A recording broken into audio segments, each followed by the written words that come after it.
Thanks for watching Sweet Tea TV. Please like, share, and subscribe.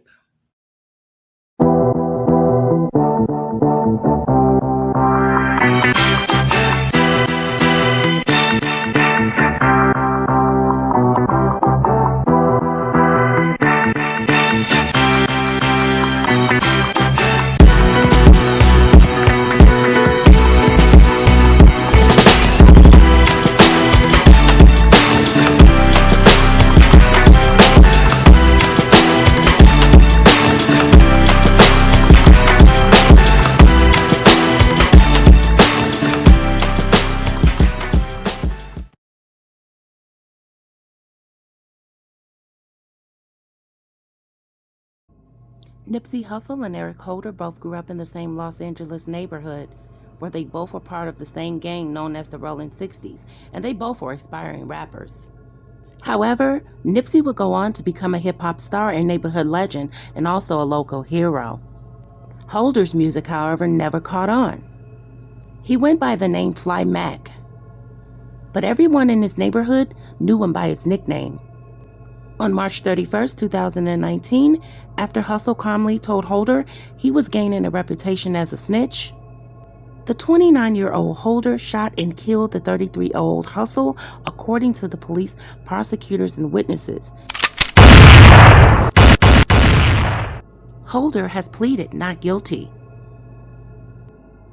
Some things with this story do not add up. Let's take a look at the timeline. March 31st, 2019, 1:30 p.m. Holder calls a woman he's known for about a month to see if she wants to go together and get something to eat. She works as a home health caregiver and is a driver for a ride hauling service. So when she met with Holder, he was a paying passenger at that time. And this young lady's name has never been announced. She picks up Holder in a white Chevrolet Cruze, and they meander slowly in her car towards South Los Angeles. 2:51 p.m. Hussle arrives unannounced at his clothing store, the Marathon, as he did 3 or 4 days a week, often after dropping off his 2-year-old son or his 10-year-old daughter. The store is at the intersection of Crenshaw and Slauson, and it's in the center of the neighborhood life. It was at the center of Hussle's plan to remake and revive the area where he grew up in an attempt to break the cycle of gang life that lured him in when he was younger. Hussle had recently bought the entire shopping center. This is where he once sold his mixed CDs from the trunk of his car. He spends mostly 30 minutes in the lot signing autographs, talking to his old friends, taking selfies with fans, as he often did. However, he never makes it inside the store. 3:04 p.m.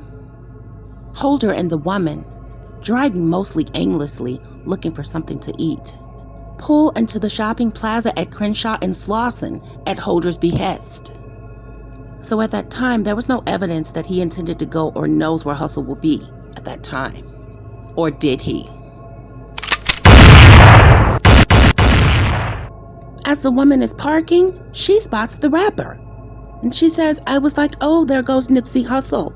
He looks so fine." She would later remember saying, "I want to take a picture." And at that time, she claimed she didn't even know that Holder even knew Hussle.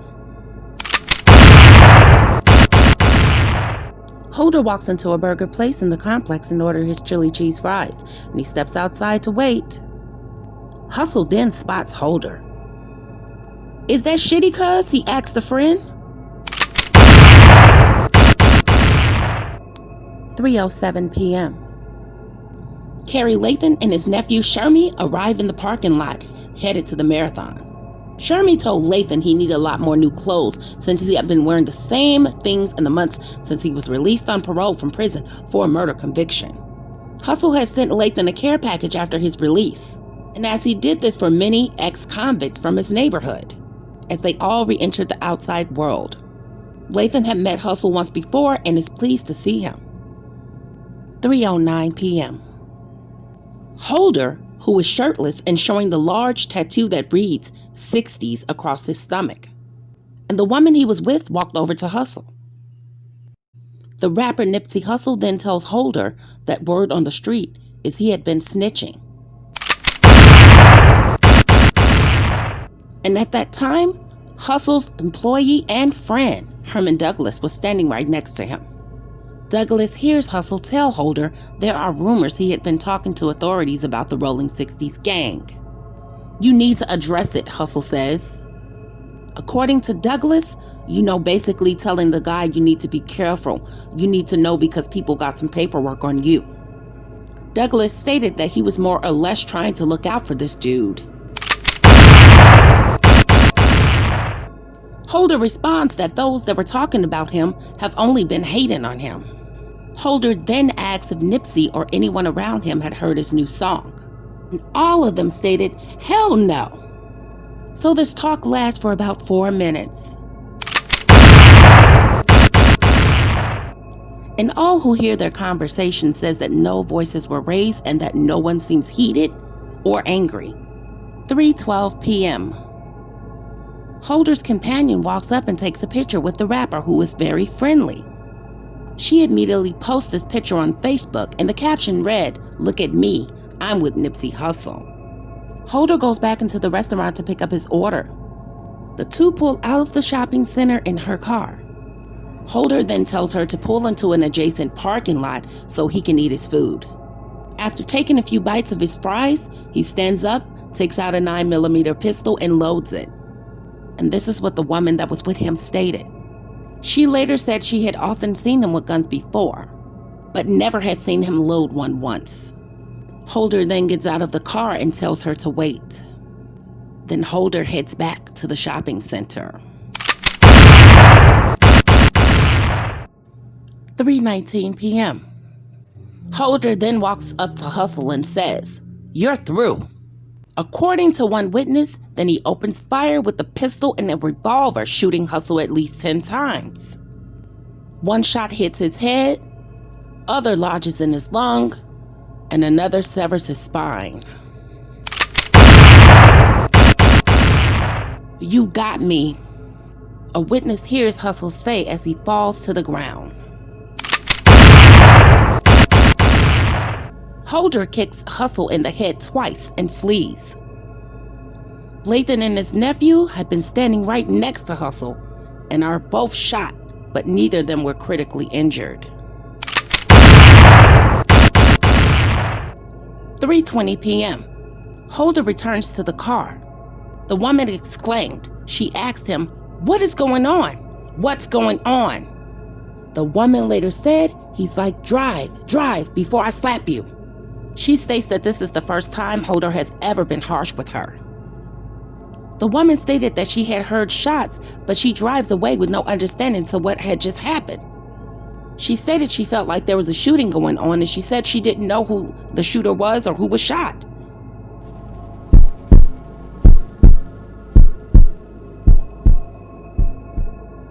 "3:22 p.m. Hussle's brother Samuel arrives. Hussle was still breathing, and Samuel, under instructions from 911, gives him CPR. He states that his brother was still breathing, it's like he was just biting his tongue a little bit, and then he was just trying to fight it. And he was trying to gain his consciousness, but he was going out. Douglas also stated that Nipsey just kept fighting to breathe, fighting to live. The ambulance later arrives and takes Hussle away. It is not until he's lifted onto that stretcher that those around him realize he had been shot in the head. 3:55 p.m. Hussle is declared dead at a hospital. "I didn't know that boy was going to do this," stated the witness. 4 p.m. The woman drops Holder off at his cousin's house and returns to her mother's home where she lives. She soon sees rumors on social media that Hussle had been shot and killed. People were amazed because she had just taken a selfie with him moments before. And while learning of this on social media, the witness stated that her heart dropped.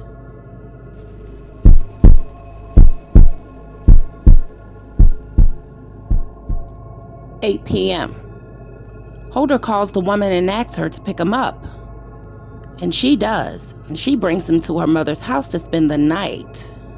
She later struggles to explain why she lets him come over. and why she doesn't bring up Hussle's killing. "I didn't want him to try to threaten me again or say anything to me about it," she stated. April 1st, 2019, about 8 a.m. Holder tells the woman that he didn't want to go home because it was dirty. So this woman helps him get a room at a nearby Motel 6. 8 p.m. An impromptu memorial for Hussle began the day before, and there was a crowd of hundreds at the Marathon store parking lot. They had lights, candles, they were playing music, they were singing and dancing. Hussle's killing had come at a time of an uptick of violence in that neighborhood, and there was a fear of a retaliatory shooting. And that feeling came true, because at one point, everybody heard gunshots and they fled into the Staples Center. At least 19 people were injured. 2 women had minor injuries from those shots. 10:30 p.m. After a long day of silence on the possibility of arrests or the motives in the killing, police then released the name and description of Holder, and they were calling him a suspect, and even giving a description and a license plate number of the woman's Chevy Cruze. 11 p.m. The woman sees the description of her car on the evening news. "Oh my God," she tells her mother. "My car is on here and everything, and I didn't do anything. I don't know this boy was gonna do this. I didn't know. God help me." April 2nd, 2020, 7 a.m. The woman and her mother goes to the local police station to turn herself in. The front desk officer says, "Don't worry about it and don't listen to the news, honey." The lady and her mother were turned away at the LAPD station, and they opened an internal investigation as to why they were turned away at such a crucial time of the investigation. The woman leaves the station, returning later to speak to 2 detectives after her mother called the police again. And this woman spoke to the police detective for about 5 hours. Police searched her house, and Holder's house, and a relative's house, and they would not find the gun used in the shooting. About 12:05 p.m., a 911 caller reports a man resembling Holder walking to the city of Bellflower, and this is just 17 miles southwest of the crime scene. And he's arrested without incident. April 4th, 2020. Holder is charged with Hussle's murder and the attempted murder of Lathan and his nephew. 1:30 p.m. Hussle's body is taken on a 25-mile funeral procession that lasts until dusk. The streets were packed with thousands as it rolled through his former neighborhood. April 12, 2019. Hussle is buried in a private family ceremony. The Los Angeles City Council votes to name the intersection of Crenshaw and Slauson Nipsey Hussle Square. May 9th, 2019. A grand jury indicts Holder on 1 count of murder and 2 counts of attempted murder. The woman who drove him is granted immunity and becomes the key witness for the prosecution. Known in court and transcripts as only witness number 1. Her name is being kept a secret because the prosecutors say she has received death threats. Meanwhile, Holder has pleaded not guilty and is now in jail and awaiting trial. His lawyers have not given any indication of what his defense will be. His most recent hearing to set a trial date was postponed because of a court shutdown. My opinion: for Holder to go ahead and shoot Nipsey Hussle in broad daylight in front of many, many witnesses and then turns around and plead not guilty? Let's see what his defense is. The rabbit hole goes deeper, guys. Like the video, comment, share, subscribe, hit the notification bell so when I drop new content, you guys will be aware. Until the next video, guys, take care.